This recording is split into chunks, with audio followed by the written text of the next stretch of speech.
¿Qué tal? ¿Cómo están? Pues yo aquí saludándoles desde estos primeros días de enero de este año, de esta década que iniciamos con muchísimo entusiasmo, con muchos cambios desde luego. Tenemos que considerar que, bueno, yo particularmente sí creo en esta idea de la crisis civilizatoria, del cambio de ciclo que estamos experimentando. No solo es un año, sino pues es una década. Los que ya tenemos algunitos años, ya hemos vivido varias décadas, hemos vivido en 2 siglos y hemos vivido en 2 milenios. Entonces todos estos cambios que suceden también nos desestabilizan, nos ayudan a construir una nueva conciencia. Y la semana pasada sucedió algo muy desafortunado que todos los educadores pues tenemos, nos vemos en la obligación de analizar, de entender qué es lo que sucedió en esta escuela de Coahuila, en el norte de México, donde un chico de 12 años de edad, muy pequeño, entra a su escuela de sexto de primaria, lo que es básico primaria en otros países. Entra a este colegio privado en el norte del país, un estado en Coahuila que se ha visto muy afectado por todo lo que son los cárteles, la violencia, las extorsiones, el sicariato, toda esta realidad que va engullendo nuestro país de manera voraz, que no sabemos cómo detener bien a bien, que tenemos mucha fe, mucha esperanza en que esto cambiará con una nueva política que ya lleva un año, que nos ha dado algunas expectativas, que todavía no estamos muy seguros de qué va a suceder, hacia dónde va a ir y qué tan efectivo va a ser. Pero bueno, en este contexto convulso, en esta situación realmente alarmante para todos los que nos dedicamos a la educación, pues entra este chico, balea a su maestra, a algunos de sus compañeros y se quita la vida. Yo creo que independientemente del análisis o la especulación, porque realmente no contamos con todos los elementos para saber qué sucedió dentro de ese salón de clases esa mañana,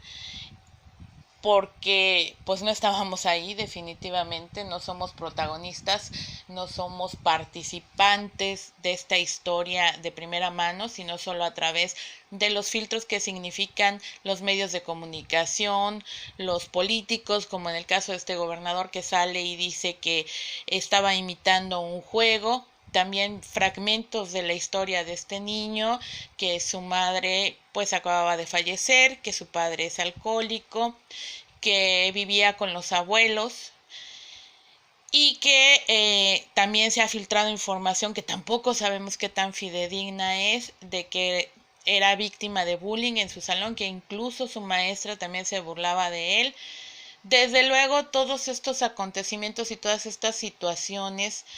no las tenemos con certeza, son rumores, son especulaciones, son informaciones que en muchos casos pueden también desvincular a la institución educativa, de pues restar responsabilidad a las políticas gubernamentales, restar también importancia a toda una serie de factores estructurales que son importantes, de que no tenemos una verdadera condición de crecimiento de los niños y niñas actuales en nuestro país. Eso es innegable. No podemos pensar en la lógica de que estos niños son los mismos niños de hace 10 años o de hace 20 años o de hace 30 años. No podemos pensar, es que cuando yo era pequeño, cuando yo era niño, cuando yo era niña, me comportaba de esta forma. No entiendo. Sí, no entendemos porque tampoco queremos entender mucho, porque no hay mucho acercamiento serio y real hacia cómo se sienten, cómo ven el mundo, cómo entienden el mundo, cómo se comportan, cómo se relacionan y cómo procesan o no procesan, que yo creo que eso es algo importante, todo el cúmulo de información al que tienen acceso estos niños y jóvenes. Entonces, no podemos comparar lo que nosotros vivimos con un acceso a la información muy restringido, con una serie de obstáculos reales para tener certezas, para tener aprendizajes con lo que está sucediendo actualmente, que bueno, cualquier chico que tenga un teléfono celular puede acceder a muchísima información que no necesariamente sabe procesar. Puede estar en un videojuego efectivamente todo el día, o puede estar frente a una pantalla de televisión, o puede estar en las redes sociales, y todo eso necesariamente afectará positiva o negativamente su conducta, sus comportamientos, sus emociones, su forma de relacionarse con los otros. Y yo creo que aquí, más que ponernos a juzgar y tratar de analizar qué es lo que sucedió, creo que lo podemos interpretar como una señal de alerta, una llamada de atención para darnos cuenta que, pues como dijera aquel posible acusado cuando la matanza de Columbine en Estados Unidos, que quisieron pues culpar a, a este cantante que pues no necesariamente era lo más pues positivo desde un punto de vista adulto, que pues decían que su música era satánica y que había incitado a estos niños de pues no tan niños, ¿verdad? Porque estos sí ya eran más adolescentes, de Columbine, a perpetrar este asesinato en la escuela secundaria de la comunidad el 20 de abril de 1999. Y pues esta idea de que le preguntan a este cantante, que no sé si todavía se conoce, no sé si todavía lo recuerdan por acá. La verdad, en este momento les voy a hacer una confesión, no me acuerdo. Lo tenía así muy claro, tenía muy claro el nombre hace unos 3 segundos, pero en este momento pues no, se me fue de las manos, se me escurrió. Pero bueno, aquí lo importante de esta referencia es que le hacen una, una pregunta, le dicen, bueno, ¿y qué se supone? O sea, ¿qué le dirías tú? ¿O qué le hubieras dicho tú? ¿O qué? Marilyn Manson, perdón, cierto. Marilyn Manson, este personaje muy controvertido. Perdón, es que estaba pensando en esto, por eso me detuve un poco, se me fueron un poco las cabras al monte, ustedes disculpen. Pero bueno, Marilyn Manson fue culpado de esta matanza, se habló de que él era el responsable por estas canciones, por la violencia que promovía y toda una serie de interpretaciones que se hicieron en su momento, y le preguntaron a Manson pues que qué le hubiera dicho a estos chicos si hubiera tenido la oportunidad, y él les contesta a los medios de comunicación pues no les hubiera dicho nada, los hubiera escuchado. Creo que eso fue lo que faltó aquí. Y yo creo que eso es algo sustancial. No escuchamos a nuestros niños, a nuestros jóvenes, damos por sentado que se comportan de manera que consideramos irracional, indescifrable, con ciertos estándares que son muy lejanos a nosotros, con ciertos puntos de vista que no tienen nada que ver con nosotros, y no nos tomamos quizá el tiempo de escuchar qué es lo que está pasando, qué es lo que están viviendo.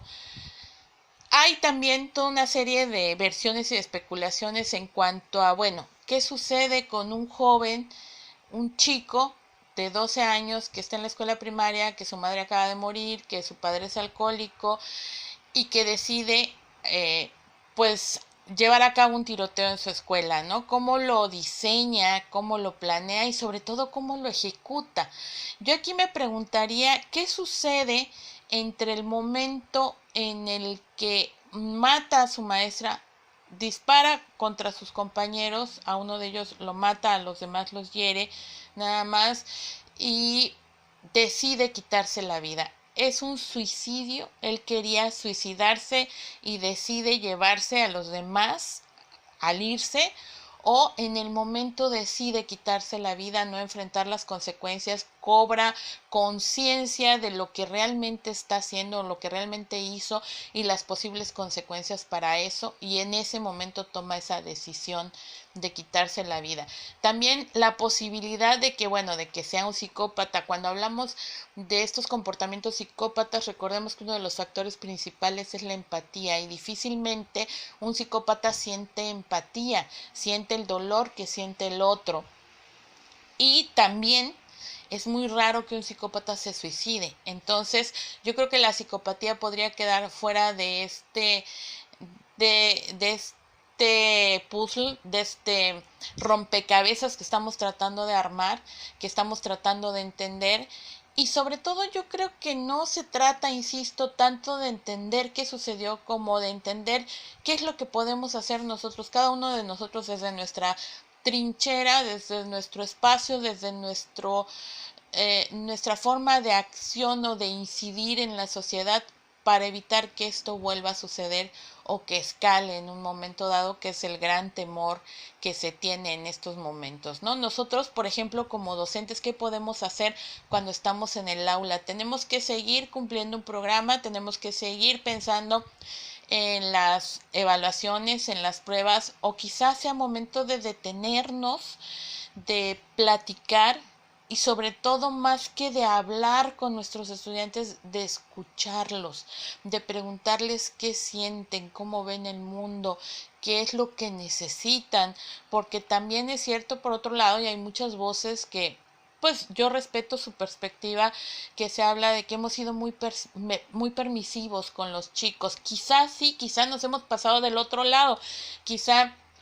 por evitar esta coerción, esta coacción, esta constricción que a veces hacemos de los jóvenes, o que hacíamos en un momento dado, que nosotros experimentamos y que no queremos que experimenten nuestros hijos, nuestros estudiantes, etcétera. Nos hemos pasado del otro lado, ya somos demasiado permisivos, y estas generaciones están siendo excesivamente sensibles, excesivamente débiles, porque los estamos convirtiendo en seres que no son capaces de desarrollar resiliencia, de enfrentarse a las dificultades, de recomponerse después de una situación que definitivamente es dolorosísima, como el hecho de perder una madre, de que cambie la vida absolutamente, o de que la gente con la que convivimos todos los días se burle de nosotros. Pero aquí el trabajo es un trabajo de empoderamiento interno. ¿Qué tanto podemos nosotros como estudiantes, digo, como maestros o como padres de familia, o inclusive desde luego también como compañeros de otros jóvenes, apoyarles para que vayan construyendo esta autoestima, para que vayan fortaleciendo su espíritu, para que estén preparados para enfrentar las dificultades, las burlas, la crueldad de sus pares, la crueldad de las situaciones, de una vida que, aunque nos gustaría que fuera justa, realmente no lo es. Abrirles esta perspectiva a la realidad y empezar a entender lo que quieren decir. Yo creo que eso es lo sustancial, lo que ellos quieren decir, para no llegar a este tipo de acciones, este tipo de actos desesperados, donde todos volteamos, nos asustamos, tratamos de encontrarle un sentido, debatimos en las redes sociales con nuestros compañeros, nos indignamos desde luego, porque bueno, ser maestro no debería ser una labor de alto riesgo, sino una labor digna y dignificante, desde luego, de la sociedad. Entonces, yo creo que aquí se valen todas estas posturas, se vale todo este proceso, se vale todo intentar entender, pero yo creo que también es importante pasar a la acción, empezar a entender qué sucede más allá de, y cómo vamos a solucionar o cómo vamos a prevenir este tipo de situaciones en el futuro no lejano, sino cercano, y desde nuestros espacios, desde nuestra casa, desde nuestra aula, desde nuestra comunidad. Yo creo que podemos hacer mucho y podemos empezarlo a hacer hoy mismo. Bueno, yo te invito a que realmente pongas manos a la obra, que no caiga en saco roto de preferencia, me gustaría mucho esas palabras y te agradezco muchísimo que me hayas prestado tus oídos estos minutos. Seguimos en estos podcasts a través de las redes sociales, desde luego gente importante. Ya después les voy a platicar por qué gente importante y este concepto, y yo creo que también está ligado a esto que sucedió